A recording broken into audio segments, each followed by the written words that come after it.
To Daily Rates Live with the Mortgage Calculator. Today we're going to be talking about FHA loans, taking it back to the basics a little bit here this week.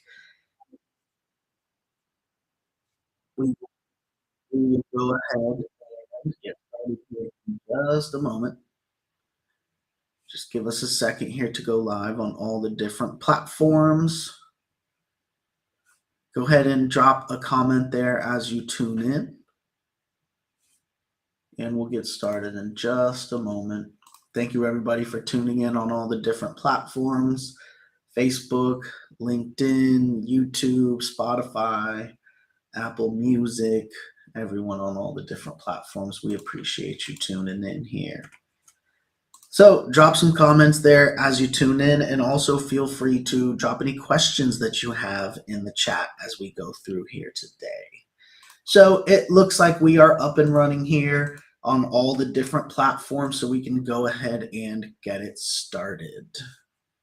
We'll go ahead and take the chat off the screen for now, but keep dropping comments, drop some questions as we go here. So welcome everyone. My name is Kyle Hershey. I am the COO of the Mortgage Calculator, joined here by our president, Nick Hershey, and our sales manager, Jose Gonzalez. We are a correspondent lender, and every weekday at 11 a.m. Eastern, we do our Daily Rates Live show where we go through some live mortgage rates, and then we do a deep dive into a different topic every day. Now, today's topic is going to be FHA loans. So this week, we're going to take it back to the basics. So after we do our rates presentation, Jose is going to do a deep dive into FHA loans. But before we do that, we'll go ahead and do what we do every morning, which is pull up the live mortgage rates for today and go through some different programs. So Nick, if you're ready, let's go ahead and pull up our pricing tool and see what the rates are looking like this morning. All right, let me switch my screen and check it out.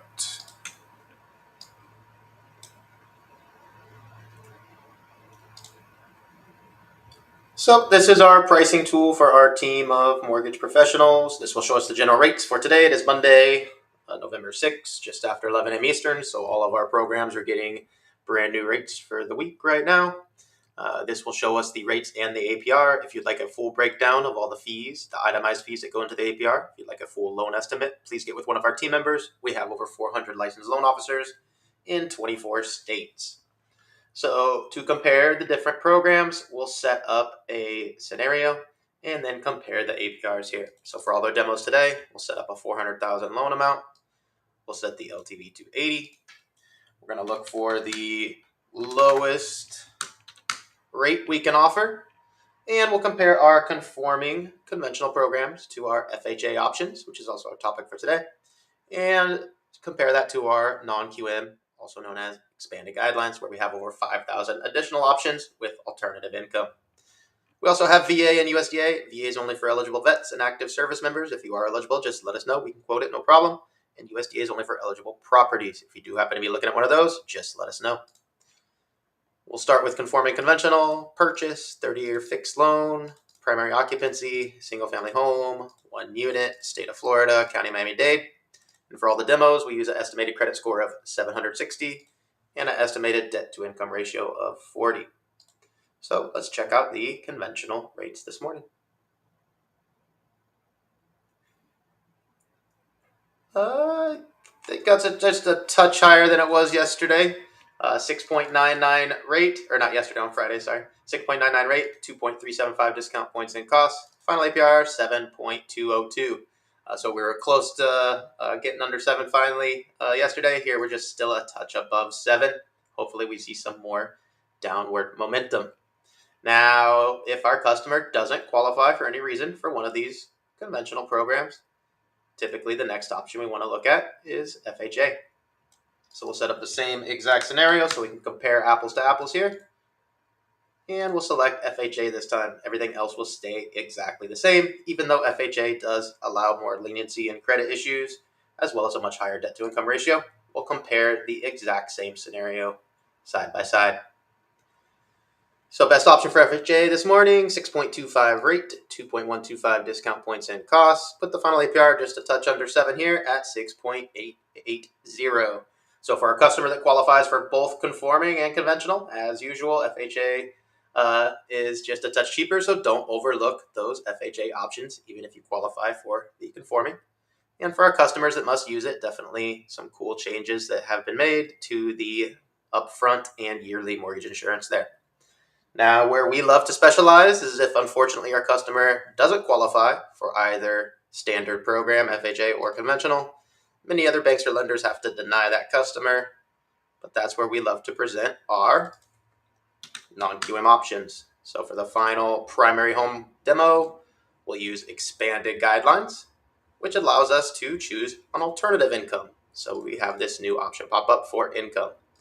So full doc is what we use for FHA and conventional. That's 2 years of tax returns. So we would typically choose this.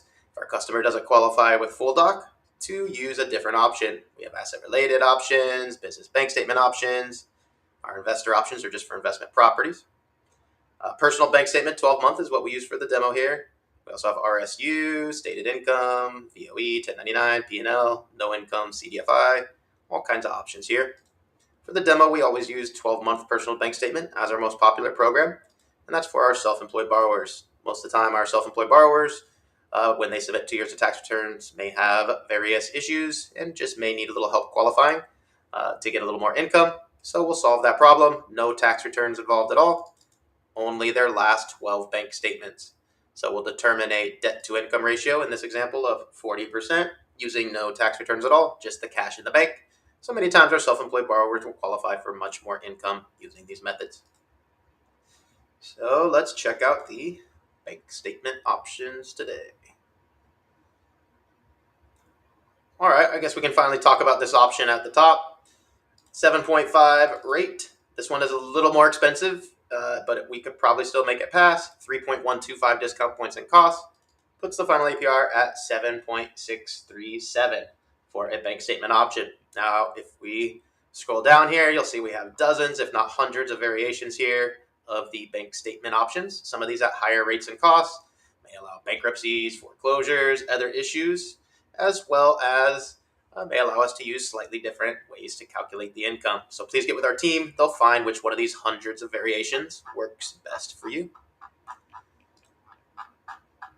And this is just a touch higher than conventional too. For a while there, we were beating conventional, which was quite amazing. But we're still right there within a half a point, which is pretty amazing. Now for our final demo here, we always want to check out some live rates for investment properties. So we'll switch this to investment. We'll set up the same demo, 80% loan, 20% down payment. And we'll look for the lowest rate for investments. We can buy those down a little bit lower. And we can compare our conforming conventional to our non-QM. Remember, the government options, FHA, VA, USDA, do not work for investments, so we'll simply compare these two here at the top. We'll start with conforming conventional. Everything else will stay exactly the same as it was before. All we've changed here is the occupancy. So let's check out the conventional investment options. And finally, we have some realistic options, right? Conventional investments were very difficult, but this is a good option here at the top. 7.499 rate, 3.375 discount points and costs, puts the final APR at 7.745. So now that the markets have stabilized a little bit, definitely some good options here finally for true conventional. And you'll see here our portfolio option that we've been harping about is now in about fourth place, it appears, this morning. So definitely a great option prior when it was beating everything by quite a bit. And now it wouldn't be as viable since we have some regular conventional options that do actually beat it. So definitely pay attention. As the markets shift, different programs become more or less viable. And finally, we'll do our final demo for investment properties under our non-QM expanded guideline programs. So when we select this option, the first thing we need to pick is income, like we did before. And the most popular income for an investment property is going to be our investor DSCR option. It's because it doesn't require any income or employment documentation from our borrower. We're simply going to use the estimated rental income from the property to determine a DSCR value. It stands for debt service coverage ratio. If the estimated rents can cover the PITIA of the mortgage, aka the property cash flows monthly, that's a ratio of 1.0 or higher. We also have options for under 1.0, where the property doesn't cash flow. But for the demo, we always put 1.5, which is the highest the computer accepts, so that we can see all the options pop up. And finally, a prepayment penalty must be selected. This is standard for a non-QM investment. 3 years is what we use for the demo. That is standard. There are options for no prepay. That will limit what shows up and cost more. There are also some options for 5-year prepay, which does save our customer some money, but not as many options. 3 years is more common. That's what we use for the demo here, so we can see all the options pop up. So let's check out the DSCR rates this morning. Ooh, I can't remember what the conventional was, but we're close, right? So 7.75 rate for DSCR, 3.25 discount points and cost. Put the final APR at 7.892. So DSCR almost identical to conventional still. Definitely amazing. I'd say 100% of our investors, when we're even close on price to conventional, will choose a DSCR option for no documentation, no employment needed, all kinds of different benefits, and close in entities, start multiple loans at the same time, all kinds of flexibility afforded to our investors here. Now, if we scroll down, you'll see we have dozens of different variations of DSCR. Some of these may allow bankruptcies and foreclosures and other issues. Some of these may allow us to use different methods to calculate the DSCR ratio, such as short-term rental income, very popular request.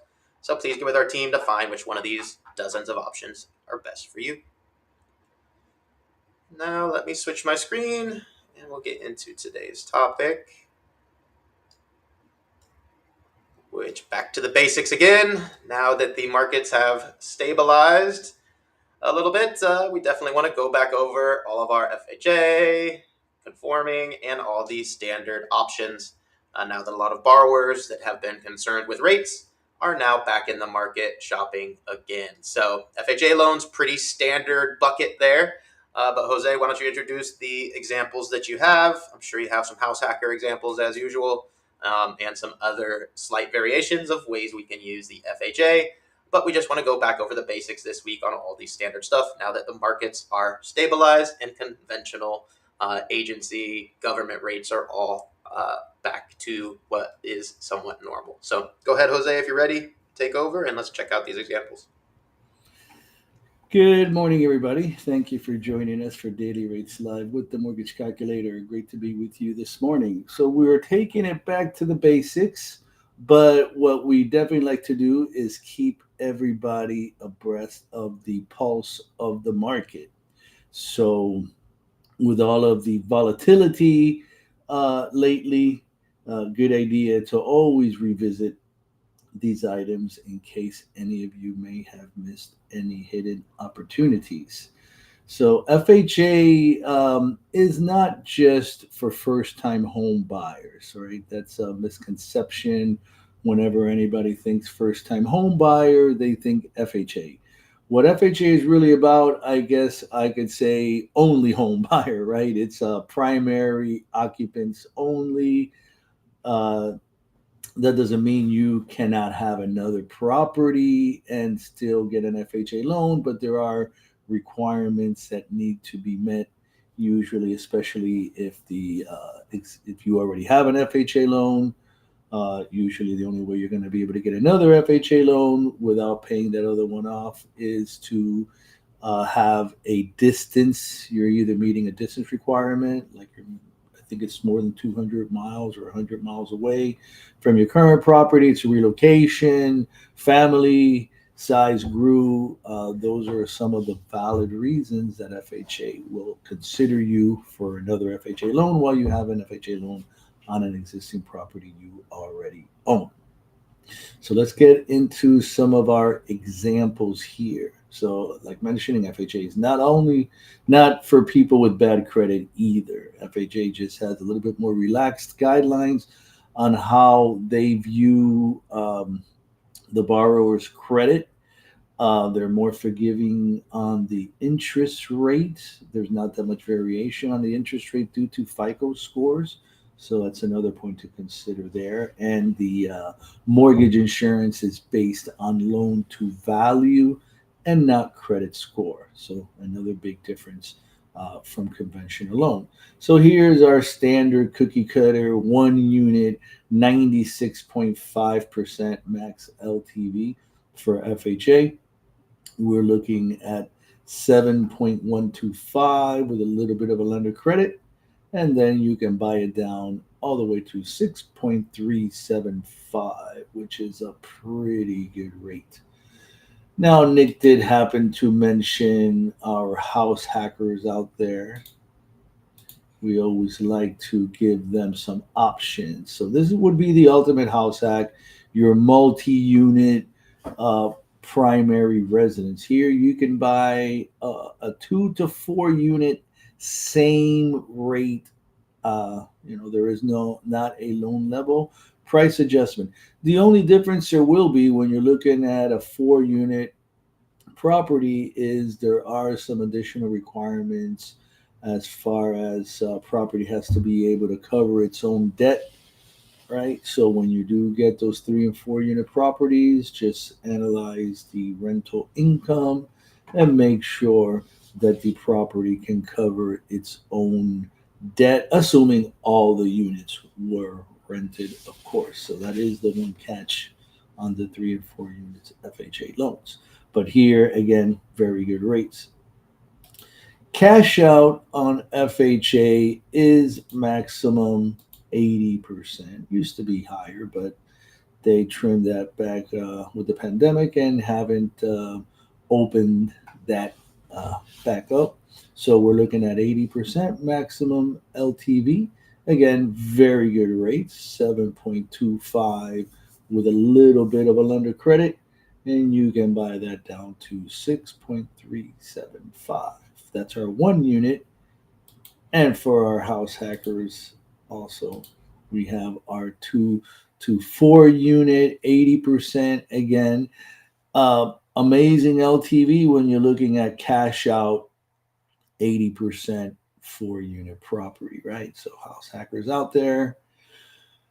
Now we have our renovation, which is another amazing product, especially for people that may be looking to not move but rather renovate. In this case, I have it set up as a purchase, but you can do a refinance on a 203K loan, and instead of moving out of your property that maybe became too small for the family, you can convert that existing property into your dream house.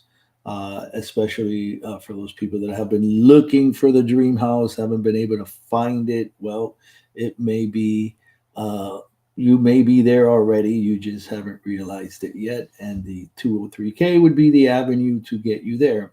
So 7.75 is our lowest cost option, and you can buy that down to 6.625%. And our last example here, I just wanted to throw out there, since we are getting quite a bit of FHA action, and I'm seeing some DPA options go out there. This is very important to note. This is a repayable down payment assistance option that is lender paid, right? Now, everybody has to be aware of that very important note there, because most of the DPA, down payment assistance options that we see out there, are borrower paid and are working on the assumption that you're going to be able to negotiate, or the borrower, the borrower's agent is going to be able to negotiate some seller credit to pay for the borrower's loan fee, right? So keep that in mind. Lender paid, obviously, a much better option than borrower paid for down payment assistance when the borrower is already low on funds. it would be counterproductive to then put an option out there that is going to require the borrower to pay the loan fee out of pocket. So this option is lender paid, and not only is a lender paid, but at the 8.75 rate that you see there, it even has a little bit of a lender credit. So not only is that a zero down, zero cash necessary loan, but $600 towards closing costs because we will need some closing costs, correct? Absolutely. So not $1 towards the loan, but we will need whatever the state customary closing costs and title fees need to be covered. So if you can get a seller credit for that, then you're a true no cost loan, correct? Absolutely. Great opportunity.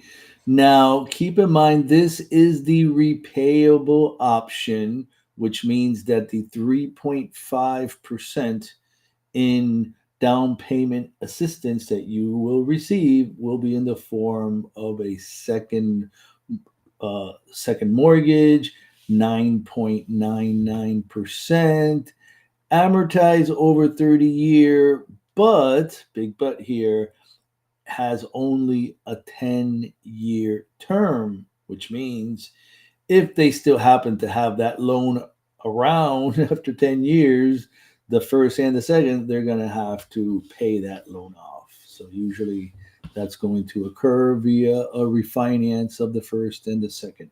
Now, most people in 10 years, especially when you consider the rate they're getting right now, is not at the lower end of the spectrum.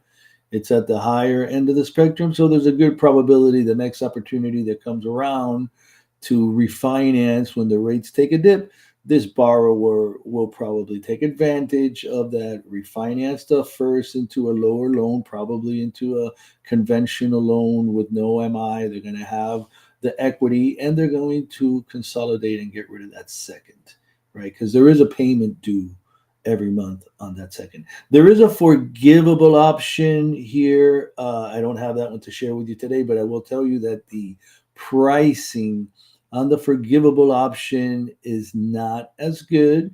It's probably going to cause the buyer to have to pay some loan discount around 1.5 points, somewhere there, in loan discount fee to get the forgivable option. So, and that one may, it obviously has the benefit of being forgivable, which is the additional expense. So, you can negotiate some seller credit, hopefully, for that one. The forgivable option does not require any payment. And after 60 months of on-time payments, the forgivable option will be forgiven. All right. I love it. Taking it back to the basics, but there's a lot involved in the basics, a lot of different ways we can go about FHA. So that's great there, Jose. Absolutely, especially with this structuring the down payment assistance with this lender paid option. Even the forgivable is almost more than half lender paid. A lot better options than what you're going to find out there usually on these DPA programs. All right. I don't see any questions, so I think we can wrap it up. Remember, we do this 11 a.m. Eastern every weekday where we go through the live rates, then do a deep dive into a different topic every day. And like I said, we're going to keep it to the basics this week. So make sure you tune in as we go through more loan types like this. So thank you, everybody, for tuning in. We will see you tomorrow, 11 a.m. Eastern, for the next episode of Daily Rates Live with the Mortgage Calculator. Have a great day, everyone. Thanks, everybody. Have a great day.